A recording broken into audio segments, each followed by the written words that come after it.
This episode is brought to you by LifeLock. It's tax season, and we're all a bit tired of numbers. But here's one you need to hear. $16.5 billion. That's how much the IRS flagged for possible identity fraud last year. Now here's a good number. 100 million.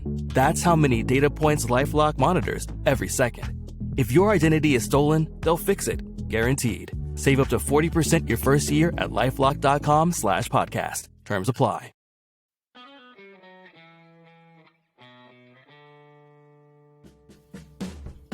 Hello and welcome to the Oregonian Sports Podcast. I am Bill Oram, joined by Brenna Greene of Coin 6. And after a brief hiatus, we're back. Like Brenna, anybody noticed. Brenna, you know who else is back? Ooh, what a great segue. Great job. I've been working on my broadcasting skills. Oh, okay. Good work. Been reading up on it, watching YouTube videos. The answer is Chauncey Billups, the head coach of the Portland Trailblazers, signed a multi-year extension to remain with the team. Aaron Fentress, Blazers reporter for the Oregonian, reports that contract extension will keep him in Portland through 2028. So 3 more years for Chauncey Billups' guaranteed deal. Brenna, we've talked ad nauseum about the if, should, could, would, will, may the Blazers extend Chauncey Billups. Now that we know they have, what was your reaction, and what do you think the Blazers do moving forward? I do find it really interesting when the whole league is zagging, which means like everyone's just getting fired at the drop of a dime. I mean, it happened again last night with the Sacramento Kings GM getting fired immediately after they lost that game. And the Blazers have decided, I guess everybody's zigging. The Blazers have decided to zag and bring back both. Gonzaga drink. Okay. It's a turn of phrase, all right? So... Oh, good Lord. Good Lord. I wasn't even trying. Okay. I do find it very interesting that in a league where everybody's getting fired every 5 seconds, the Blazers have gone the completely opposite direction and brought back both people. Yeah.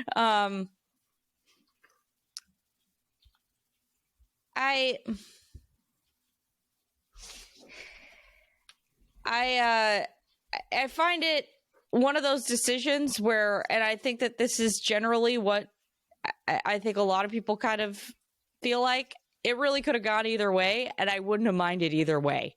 I think that's fair. You know, like if they would have gotten rid of him, I would have been like, yeah, makes sense. Like, yes, the second half of this season has been good, but is that enough to get away from 3 years of mediocrity, which, as we've discussed, were not all Chauncey's fault. But, also, like, you have to think about it. And this was not Joe Cronin's hire. But when you hire somebody with only 1 year of assistant coaching experience in the NBA, what exactly do you expect? Wasn't it interesting how candid Chauncey was in his press conference on Sunday morning about how much he had to learn when he stepped into this job, and how he was like, it was interesting the way he talked about where he was on his coaching journey when he started, because I think he said something to the effect, I'd have to go back and look at the quotes, but like, I was in no way ready for this. Yeah. Which I think Blazer fans were feeling when he started coaching. I think that that's the sort of thing that is like very self-aware and sort of natural, right? When you're new at something, when you've got 5 years of experience at something, you're going to be better than when you had 0 experience. Obviously, that's just human nature. But I was surprised that he was so candid about that, because his lack of experience was a huge sticking point upon his hire. Yeah. I mean, yeah, he's not shy about it. I mean, I even asked him, like, you could easily walked away from this as well and said, they didn't pick up my extension for this year or for next year, whatever. Like, I'm going to go. And he said, you know what? Like, they needed to learn things about me too. And he didn't say this, but it definitely sounded like he didn't begrudge anybody for not picking up that extra year. So, I think that he was, I mean, but that's just Chauncey. Like, I'll give him this. The guy normally doesn't really like hide behind things. Right. Which I appreciate, because there's a lot of coaches that just hide and hide and hide and hide and hide. And when that team has a bad game, normally he's pretty blunt with it. So I'll give him that. But yeah, I mean, I also understand the concept in bringing him back. Like, hey, finally things are kind of rolling. We have this young core that really seems to like Chauncey. Do we want to disrupt their growth right now when there's, you have, Tumani and Denny who love Chauncey. You have Scoot, who's, definitely had a huge year. You have this, I mean, not a huge year, but, a year of growth, a huge year of growth. That's what I mean. Do you want to disrupt that growth with bringing somebody else in? And sometimes disrupting is great because it's a different perspective. And other times disrupting is bad because it just doesn't work. So I can understand the reason why they stuck with it. Jury's out on if that's going to be the right decision or not. It's not a situation where I don't think anybody feels like this is a slam dunk, no duh thing. It's just not. So I think Chauncey undeniably earned an extension, right? Like, mm-hmm. I think what he did was enough to extend, the growth of mm-hmm. individual players, the fact that, they were able to, perform in the second half as well as they did. Mm-hmm. No real issues with keeping Chauncey based on like the merit of it. I'm very interested to see where this goes, though, because I do think the Blazers are taking a pretty big risk. When you hire a new coach, you essentially signal that you are at the beginning of something. You are resetting your timeline a little bit. Not necessarily like, I mean, obviously like teams that have championship aspirations hire a new coach and expect to win right away. But like, it is just sort of like it's a little bit of a reset. And the Blazers are, rather than reset in any way, are saying we are completely on the right path and we're moving forward. And so it just feels like that is ramping up the pressure because you have to keep getting better. And I don't know how much better over the course of 82 games the Blazers will be mm-hmm. if the growth is really expected to just be internal and kind of organic. I think it would be better for sure. But is this like a 500 team? And if so, where are you in the mix? Are you in the play-in? You're fighting for a play-in spot. You get a play-in game. And that would be better. And that would be something worth shooting for, of course. But it's like, is that enough to justify, signing off on sticking with the power structure as you have it? And because the elephant in the room here is that Chauncey is not a fan favorite, right? To put it mildly. Yep. There are a lot of fans who are completely out on Chauncey Billups and have been since day one. There's nothing that, that he could do to win them over. That, he's a Neil Olshey hire. He had the baggage of a sexual assault allegation from his playing days, never prosecuted, but, certainly something that problematic for him and for a lot of people. And so, there's that. The team stunk for 3 years. Not his fault entirely that the team stunk. In fact, I'd say it's probably like 90% not his fault that the team stunk. Mm-hmm. You had injuries, health issues, and then you had tanking. So it just and the Lillard and the Lillard trade, and then the Lillard saga. So it's like there's a lot going on that was outside of Chauncey's control on just as to why the team stunk. Yeah. This year when they, were willing to not tank, once things started clicking, like there was a lot to like, and the mm-hmm. defensive identity of this team, the culture of this team, like all of that, like worth investing in. But when you have a coach who gets a contract extension at 8 a.m. and at noon is getting booed by a robust portion of the fans in the stands, which is what happened on Sunday, yep. You have a disconnect. It is a disconnect that the franchise and the locker room has Chauncey's back, but the fan base doesn't. And so the question going forward is, how do you kind of heal that disconnect? How do you bridge it? Because mm-hmm. it doesn't feel tenable to move forward with a coach that so much of the fan base dislikes hold on, let me check my notes here because I really want to nail this point. Unless you wrote this down. I did. Unless you win big and fast. Otherwise, you're setting expectations that you can't really live up to. And that's winning is the only thing that cures this. Totally. And if the Blazers are awesome next year, everybody takes another step organically. Maybe they balance the roster a little bit, maybe clear out some of the, the poor fits. Well, hey, maybe we start feeling okay about Chauncey here in Portland, Oregon. I just don't think they're ready for that level of step. And I think it's as likely or more likely that the Blazers, middle their way through next year. Right. That they are that they don't take a big step forward. What if they take a step back? 36 wins was overachieving. What is Vegas going to set the over under for wins for the Blazers next year at? Yeah. I bet it's not 36. I bet it's 31 and a half, 32 and a half. And let's say the Blazers win 32 games next year. Well, you're sitting there, you've got a coach that's got 2 more years left on his contract, and you're just kind of like, well, what was that for? And that's where I kind of worry that the Blazers could have done more to sort of invigorate their situation if they'd looked elsewhere. But they're trusting in themselves, right? They're saying, we believe that we are ready to take that step or a step. We believe in Chauncey. And so they're betting on themselves, and they're saying to the fan base, trust us. And that's great. That's fine. It's just that I don't know that they have that cachet with the fan base right now. And so this is a big, this is a big opportunity for the Blazers to prove to the city and to the league that they have known what they're doing, because a lot of the moves that they have made have raised eyebrows. Joe Cronin getting an extension, raised a lot of eyebrows around the league. Chauncey getting an extension, raised a lot of eyebrows. The Deni Avdija trade, raised a lot of eyebrows. I think it continues to sort of justify itself. But that gets to the broader question of, was trading for Deni Avdija to become a 36-win team a great choice when your strategy was to win 18 games and be in the mix for Cooper Flag? That's a philosophical discussion that I understand all sides of. But so the Blazers have been very unorthodox about a lot of things they've done. And if it works, they're going to look like geniuses. But a lot of people would tell you that they look a little unfocused right now. So I'm just curious to see what happens and where it goes, because it is a big, we are betting on ourselves and asking the fan base to trust us moment.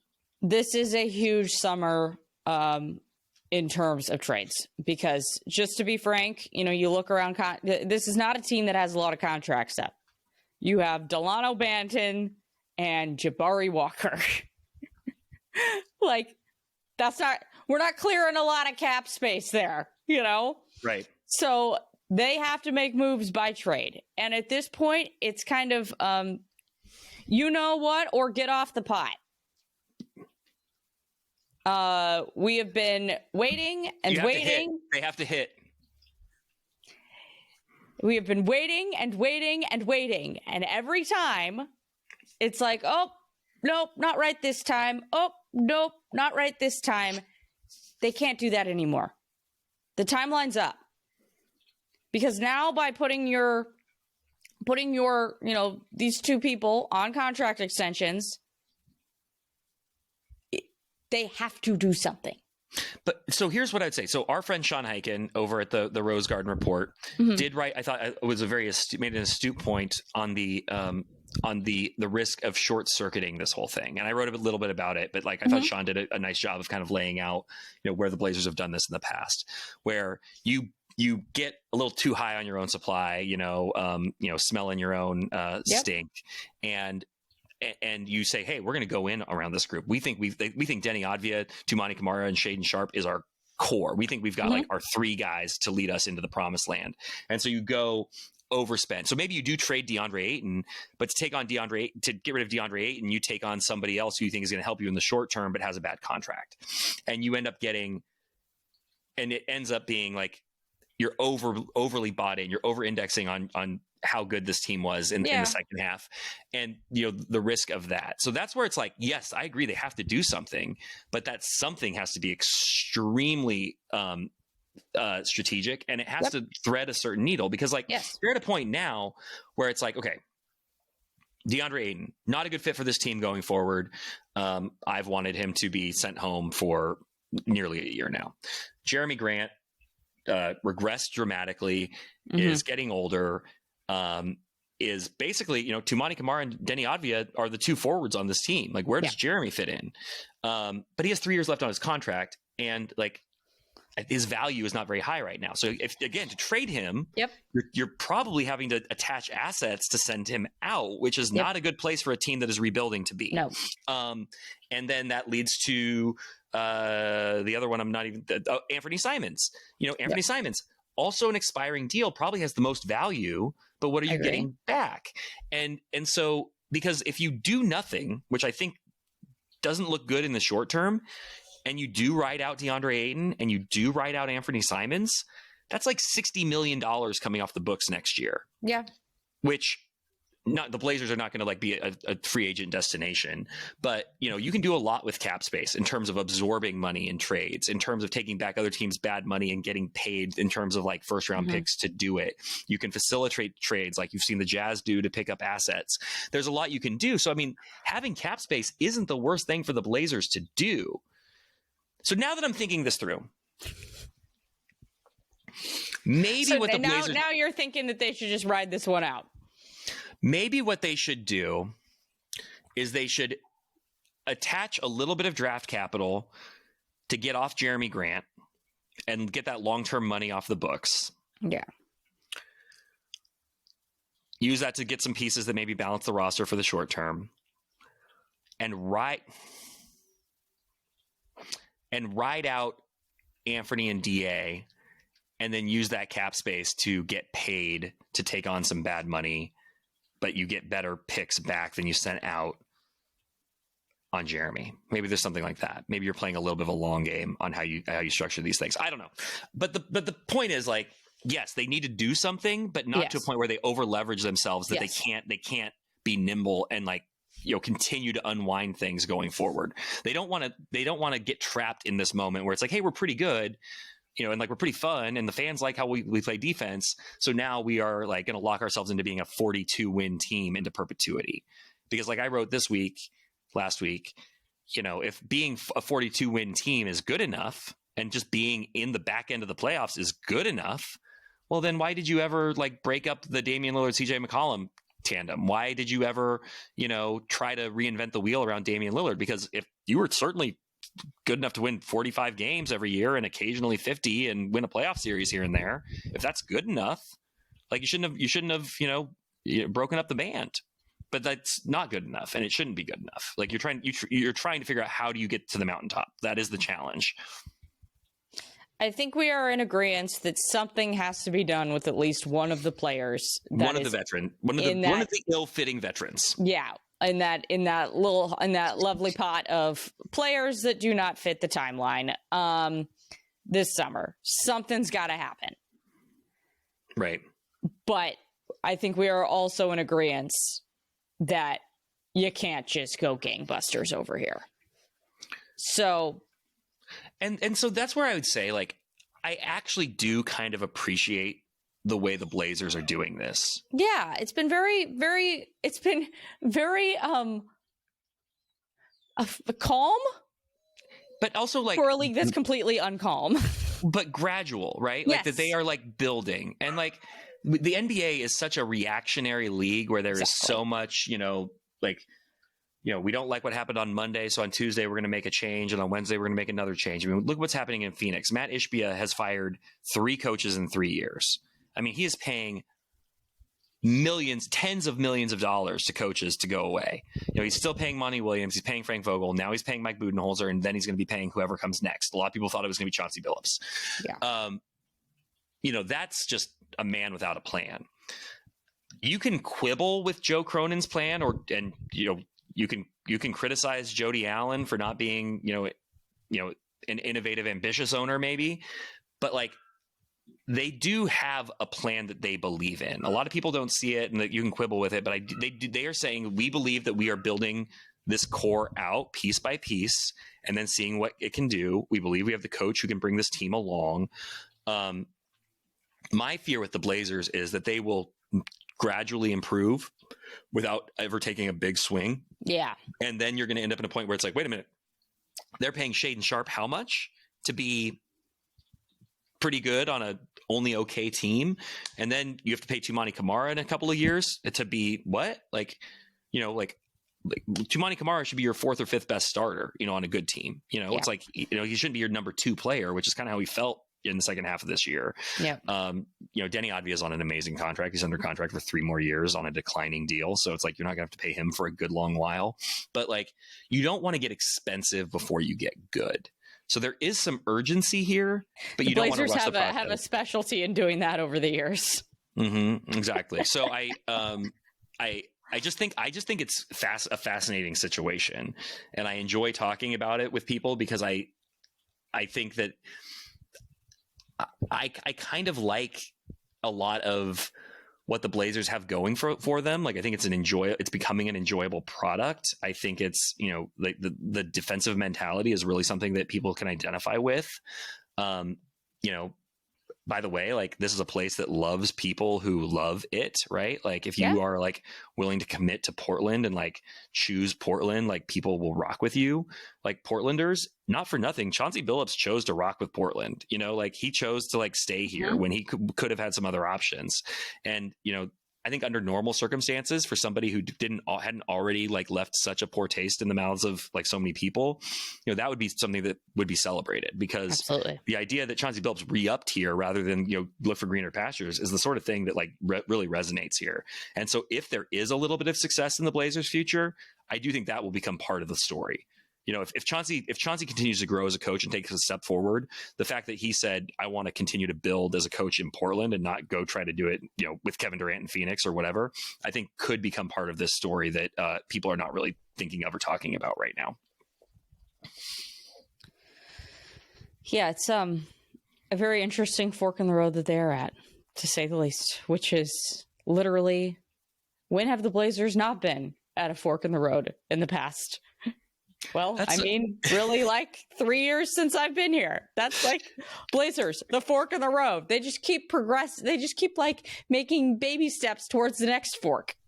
It's funny. I feel like I've written 3 or 4 times since I've been here, because and we've talked about this, but you and I both kind of had our homecomings back to the Portland market at the exact same time, summer of 2022.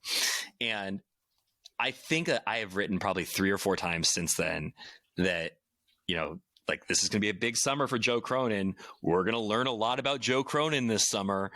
And I actually think we kind of have. I think the way that he handled the Damian Lillard trade told us a lot about how he operated. The way he has, the way he has handled some trade deadlines and some of the decisions that he's made. I think, not trading Robert Williams tells us a lot about him. I think that was a misstep, but like, not panicking on, some of these other guys, tells us something. So again, this summer, I think we're going to learn a lot about Joe Cronin again. I think the biggest thing we've learned is that he is an incredibly measured human being. Yes. And I think sometimes that's great. I.e., like, hello, the Damian Lillard trade. He could have easily just been like, all right, screw it. We're going to send you to Miami. And ultimately, I think it was he made the best decision for the franchise he could at that time, I think. Mm-hmm. I agree. Tyler Hero is good at basketball, but I understand. He doesn't fit with the timeline of this team, I feel like. But then also it's like, how many trade deadlines have we been through where it's been like, all right, the Blazers did nothing again. All right, they did nothing again. So it's when you are the head of basketball operations for a team, or this is really like when you're the manager of anything, I guess, but you have to have an incredible belief in what you're doing, because there are going to be a lot of people who don't at any given time, whether you're Joe Cronin, whether you're Leon Rose in New York, who people have had lots to say about Leon Rose, and all of a sudden, where are the Knicks? Oh, they're a real contender in the East. This stuff can be cyclical, where once you're process is proven right, you gain a lot more credibility. I think the problem for Joe has been that this has been, we're going into year 5 so slow burn. of him of him trying to really lay this groundwork. I would say that he's mostly laid the groundwork now. But like, it goes back to the same one thing, Brenna. And this is like where, every conversation comes back to this. Who are the Blazers building around? And Yep. I would probably argue that right now they're building around Chauncey because they don't have a star. Yep. They don't quite know how they're going to get a star. So while they continue to arrange the deck so that they can get a star one way or the other, they are making Chauncey Billups the center of this franchise and giving him players who, play a way that is going to work for him, that is reflective of his identity and his style. The problem is you're building around somebody who a lot of people in your fan base don't believe in. And that is a choice. Like, and I'm not saying it's the wrong choice. It just better bear fruit.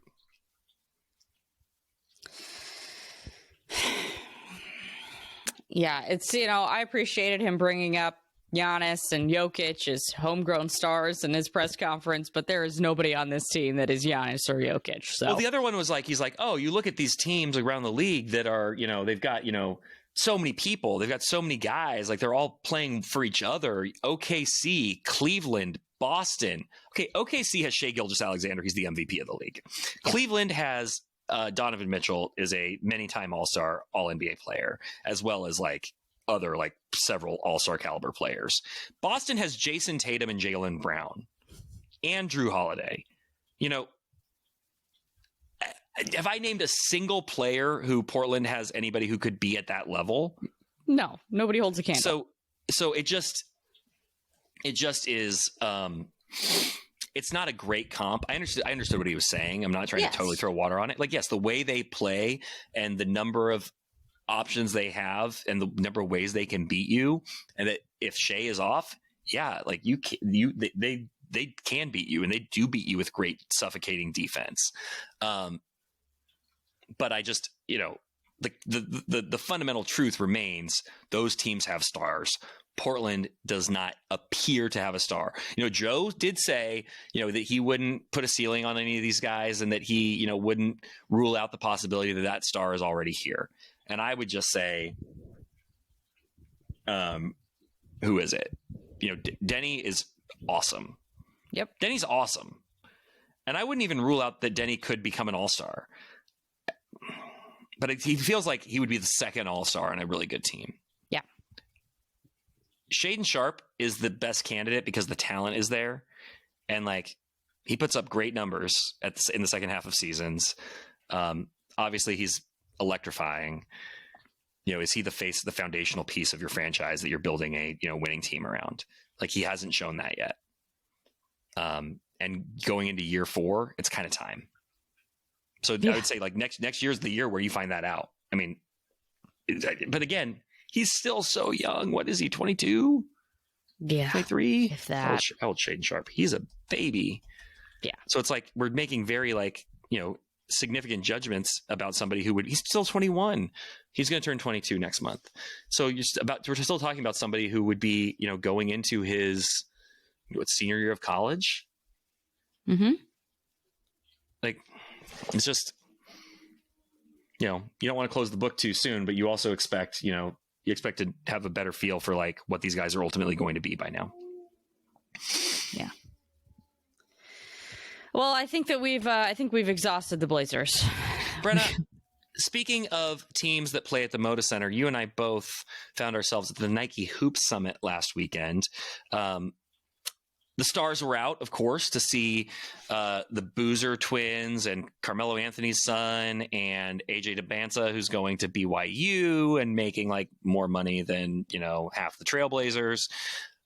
But you and I think, had a greater focus on the game that was played earlier in the day, the women's game, featuring Clackamas High's own Jazzy Davidson.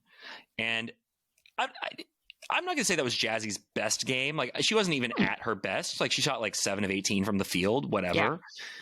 Yeah. But like, She had a pretty okay first 3 quarters, and then the final quarter she really turned it on. And she was the best player on the floor, especially in the fourth quarter.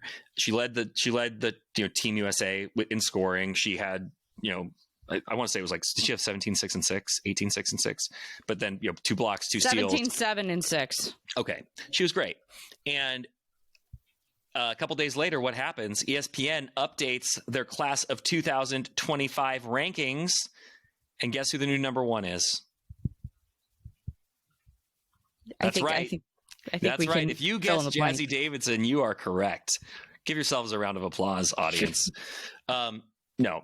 Just very cool for Jazzy, who was the number 1 ranked player in the class of 2025 as a sophomore, and then dipped a little bit. But I mean, if you watched the McDonald's All-American game, and then watched the Hoop Summit, she really was the best player on the floor in both. I mean, the way she plays the game, the smoothness of her game, Cerebral. Her ability to take over it, is just really impressive. I mean, she's got the 3-pointer going, great playmaker, great facilitator, great footwork. I'm excited to see what she does at USC. And one thing I did write about is, SC, despite being the number 1 team in the country and, a juggernaut this year, has some questions going into next season. They lost a couple of guards. They've lost guards from that backcourt to the transfer portal. Juju Watkins probably misses the entire next season with, I would be stunned if she's back. ACL injury. There is a real opportunity for Jazzy to kind of get off to be a star at USC from day one, which is exciting to think about. If that she might step in and be one of their most important players right away, which is she doesn't have the cover of Juju's playing. Like, with no Juju, like, it could be the Jazzy show really early on. Yeah. One of the things that her head coach said during the press conference is that she's got to get meaner. Mm-hmm. and I do agree with that. Like, but also, by the way, we saw, you weren't there, but we saw her get a little feist in the state semis. It got contentious out there between Clackamas and Jefferson in that state semifinal game, to say the least. So, she has it in her. But I think that, it's going to have to get to another level at this next level in order for her to really keep up. But, I saw it. I saw it come out. And so I know it's in there. I know the sass is in there.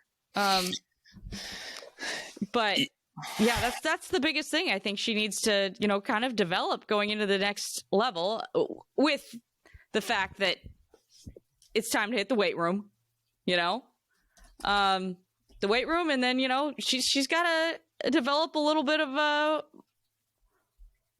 attitude is not the right word, because that comes off wrong, but just, like a swag out there, Yeah. And I get it. That's hard as a female to do sometimes, because I think that you're always taught to try to be like nice to people and that sort of thing. And I get it.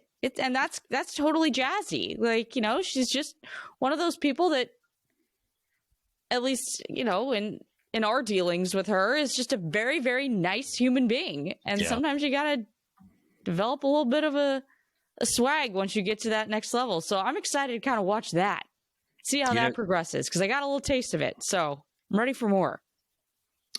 You have swag, Brenna Greene. So Jazzy should take a page from your book. Did you have the same experience I had this week? And maybe it was the combination of going from, obviously, the women's Final Four a week ago or 2 weeks ago now, to, the Hoop Summit and seeing kind of the next wave of women's basketball stars, to the WNBA draft on Monday. But it really got the wheels turning in my dome about the fact, hey, next year WNBA draft, who's going to have a pick? The Portland TBDs, the to be determines, will have a pick in next year's WNBA draft. And hey, maybe in a few years, maybe Jazzy Davidson could be playing for the TBDs. And it's it's kind of starting to feel real. It is starting to feel real. That like the WNBA is coming to Portland, and that it's starting to kind of take shape in my mind, right? It's not taking shape in the sense of like, you know, they haven't built out like their operations staff yet. Team doesn't have a name, but they are breaking ground next week on. I was going to say, we have the groundbreaking ceremony next week. The shared Thorns and WNBA team facility. You know, it's only going to keep getting ratcheted up more and more and more. You know, I don't know when they're going to announce this team name, but like, you know, concurrent with the start of the WNBA season would make a lot of sense to me. It's just kind of fun. Like I found myself like, I've got it right here. I was perusing a WNBA 2026, like the way too early mock draft for 2026. Like, oh, who could come to Portland? You know, so it's kind of fun. And like, you start thinking about, okay, well, you know, unless they trade up, Portland will be kind of in the probably 6 or 7 range, right? Because the teams that don't make the playoffs are in the lottery. There's gonna be one more team in the league because of the Valkyries, so there'll be 5. So I think 6 and 7 will be Toronto and Portland in the draft. So it's like, who could be in that range? Well, there's a couple of international players, but like Kiki Rice, Chloe Kitts, you know, AZ Fudd, like you're kind of in that range. And like, those are all like fun players who would be really fun to see start their careers in Portland. And, you know, and who knows, right? It could be any host of other people, but just the idea that the wheels are turning in that way about the WNBA locally, it was a little bit of a mental transition for me because it's, you know, it's starting to feel real. Sean and I have had a lot of discussions that if the team is not good in the first year, which it probably won't be because most expansion teams are not good in their first year, they could draft Juju. Awesome. Juju, baby. We're waiting for 2027. That would just be absolutely massive, huge game changer in Portland. The biggest star that has been here since Damian Lillard, bar none. Well, unless you subscribe to the ultimate conspiracy theory. Oh boy. Or, I don't know if it's a conspiracy, but like projection that, you know, who's a free agent in 2026. Oh yes. Sabrina. I have a really hard time believing that Sabrina would leave New York and sign as a free agent in Portland. Unless things just came crashing down in New York. But it would be tremendous. And by the way, like, you know, the Bethals, obviously we're not here for Sabrina madness. What do we Sabrina sanity? Like what did we Sabrina sanity? And nor was I, for that matter. Yeah. But really, you weren't? Yeah, I know. But Sabrina. Oh my gosh. But it would make a lot of sense that on your WNBA team vision board, the number one thing would be all out blitz to try to pry Sabrina from New York and to sign her as a free agent for whatever dollar figure you are allowed to, blow the roof off of the entire thing. There could be no bigger splash that they could make than to sign Sabrina in year one. I'll say that Sabrina posted a photo dump on Instagram yesterday, and it was heavily Oregon themed, like heavily Ducks themed. I mean, every other thing had something to do with the University of Oregon. So every other picture was like a picture of a duck statue or a picture of like University of Oregon themed cake pops for her and Hronis. Like, it was, yeah. So there's still quite a connection to this state here, but let's see how things go before we really go down that road. But would you like me to take my conspiracy theory one step further? I'm here for Conspiracy Corner. Let's do it. So that I do a mostly weekly video series called the Oram Forum. Mm-hmm. You can find it on Instagram and TikTok. And the one I did last week on the Blazers, I did bring up the fact, and I think I've talked about it on the podcast too, that in the NBA, Damian Lillard will have a player option going into the 26-27 season. Okay. The Portland Trailblazers, as we've just mentioned, could have a lot of cap space in the 26-27 season. And I said Portland's not the kind of place that's ever attracted free agents, so you can basically disabuse yourself of the idea that they might sign a big-time free agent. But the idea that Damian Lillard, rather than make $60 million on an expiring deal in 26-27, might want to opt out of that and sign a, I don't know, 3-year, $150 million contract to come back to the Portland Trailblazers, and maybe to buy a minority stake in the WNBA team from the Bethals, who, if you look at the way they modeled the ownership of the Thorns, yes, will almost surely be bringing in other investors on the WNBA side. And we know Dame was interested in the WNBA because he was actually part of the other ownership group that was trying to bring a team to Portland. Mm-hmm. Does Sabrina sign with Portland in the WNBA? Dame buys into Portland at the WNBA. Dame comes back in free agency, and Sabrina and Dame run this town. Well, that would be something. That would really be something. That would be like the biggest news day ever in the or news week, whatever you want to call it. Well, so it wouldn't all happen at once, because obviously WNBA free agency is, in the winter, fall winter, and NBA free agency wouldn't be until the next July. Yeah. Unless Milwaukee understands that the only thing Dame wants to do is come back to Portland, and Giannis will have already signaled that he's leaving anyway. I love this fairy tale you're writing. So then Milwaukee trades Dame to Portland for all the Blazers, stuff that they don't want anymore, which would be DeAndre Ayton and Anthony Simons. So you're basically just swapping expiring salary for expiring salary. The Blazers give the Bucks maybe their pick back with some protections, or some of the other stuff, because they have the Bucks picks basically forever, and they get Dame back and then sign him to an extension. Now, I would just like to be clear. It's not a good idea. I don't think it's a good idea at all. I don't think it's a good idea at all. It's awful. I do not think that you want to pin your hopes on trading for 36-year-old Damian Lillard to come in and save you again. But I'm sure every Blazers fan has fantasized to some degree about if Dame had players like Denny, Tumani, a more mature Shaedon Sharpe around him, what that could look like. Donovan Clingan, Robert Williams III. So I don't know. It's the off season. It's a long off season that the Blazers have had. I mean, it's been so long since we've had real basketball to talk about that I'm just in the delirious sludge of off season theorizing. You really are going for it here. And as much as I enjoy the fantasy, and then Dame buys the Blazers from Jody Allen. He puts together an investor group, retires, buys the team. Wow. And I just wanted to see how far I could take it. That would, yeah, okay. All right. Well, I like I said, I appreciate the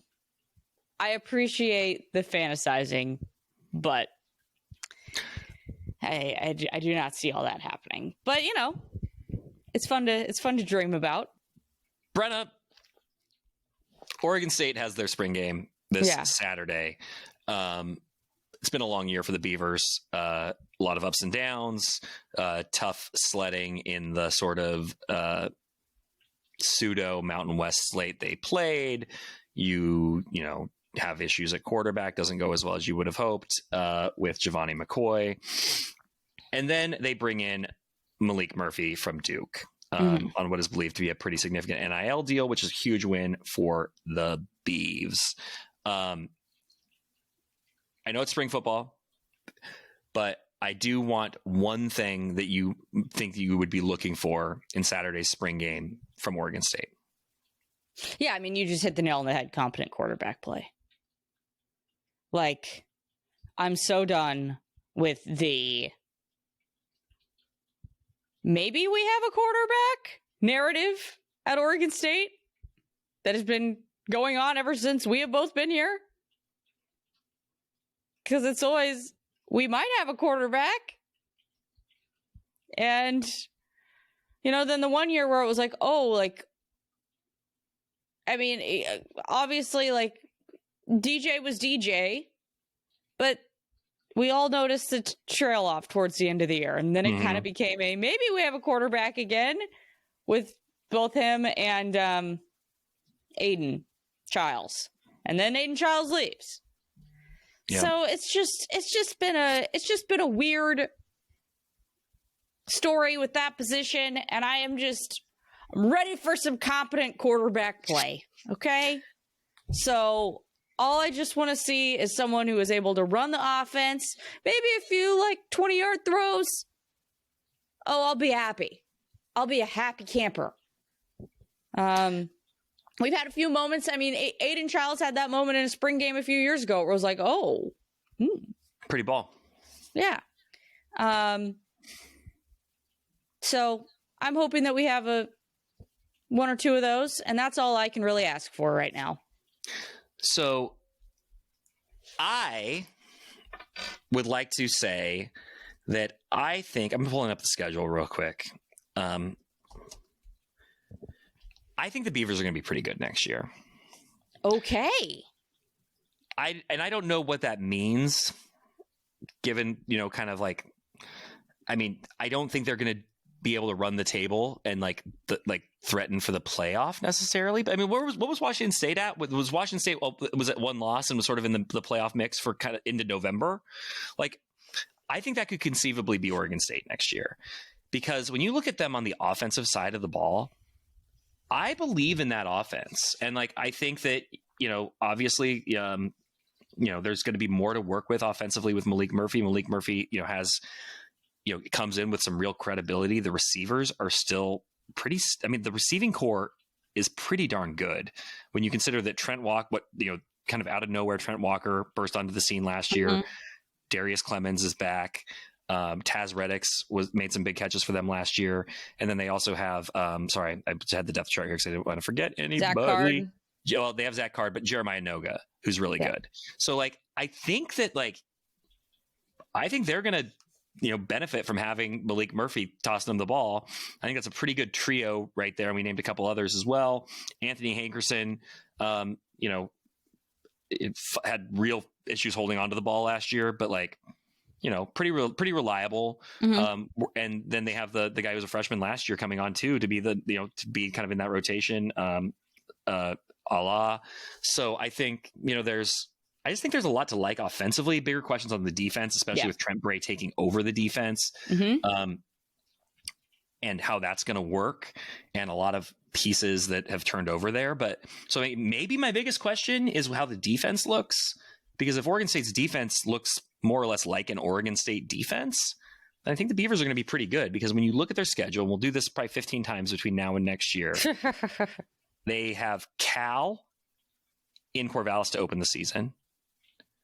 Then they have Fresno State in Corvallis. I mean, those are both kind of coin flip type games, but I think that those both could very conceivably be Oregon State wins. They go to Texas Tech. I don't think Texas Tech is very good. They go to Oregon. I'm just assuming that's an L. And then Houston, Appalachian State, Wake Forest, FCS Lafayette, Washington State, Sam Houston, Tulsa, Washington State. There is a world where that is a, 4-1. They should be going to a bowl game next year. 4-1 going to App State on October 4th. That'd be a really fun game if they're 4-1 going to play App State in Boone, North Carolina. But in order to do that, you would have had to beat Fresno State, Texas Tech, and Cal, which maybe is a tall order. But I just think they're going to be pretty good. I think that they've got a lot returning on the offensive side of the ball. And, if you extend the ultimate benefit of the doubt to Trent Bray, we know what his defenses look like. We know that if there's one thing Trent Bray can do, it is succeed as a defensive coordinator. Now, he's never had to do it while wearing, the additional hat of being the head coach, but that is what he does. So, if you assume that he will hit the defense looking somewhat like a Trent Bray defense, why wouldn't they be pretty good, especially against that schedule? Yeah. I mean, we'll see. And if we see a solid defense on Sunday, that might mean we don't see as much solid quarterback play. So who knows? Yeah. And then next week we have I'll just say this. Can I just say one more thing? Yeah. OSU has got to make this spring game bigger. They've got to put more resources into it, as we've discussed, and I hope we see that on Saturday. I don't know if we're going to see it or not. But I'm very much on the record on this subject, so I'll just refer listeners to my past coverage of this subject. But I agree, and I hope that the Beavers need wins, right? The Beavers need positive vibes among the fan base, and that's just a university wide thing. And having a high profile transfer quarterback, Beaver fans should go see their team. Beaver fans should want to go see their team. And so I think that, from a roster standpoint, there's a lot to be interested in and to want to go check out. We'll see if that translates. I have a sneaky suspicion that we're going to be left in the same spot we were left last year, which was, well, that wasn't that exciting. Not I hope me. I'm proven wrong. I won't be in the same spot as last year because I will be at my son's T-ball game. So if you need me on Saturday, have a conflict, won't be able to make it to Corvallis. So Brenna, please report back. Will do. But I will be at Timbers Saturday night because the Timbers have a big one against LAFC at Providence Park. Timbers are unbeaten in their last 5 and maybe have something cooking under Phil Neville in year 2. So maybe I'll have a report from the Timbers game next week when we reconvene. We will report from our respective locales. I like that very much. Okay, yes. Thank you so much, Brenna. Greene, Coin 6, Channel 6 in the Portland metro area and surrounding region. Really appreciate your time on this fine, sunny morning. Love it. And we deserve this. No kidding. I sat outside this morning and read a book and drank my coffee. It was delightful. I saw that on Instagram. Congratulations. Thank you. And by the way, I will just tell anybody who's looking for their next great read. It's a few years old now, so you may have already seen it. But The Library Book by Susan Orlean. Should we start having Bill's Book Corner where I just recommend a book of the week? Sure, why not? Okay. I will not have any. I don't remember the last time I read a book because I am uncultured swine. So there you go. So you enjoy that corner if you'd like to do that. I read the final few pages today, and it brought me joy. So cheers to Susan Orlean, one of the great narrative writers of our time. Thank you for listening to the Oregonian Sports Podcast. I'm Bill Oram, Brenna Greene. Thank you. And we'll be back next week to tell you all about the Oregon State spring game and to preview the big spring game between the Oregon Ducks and the Oregon Ducks.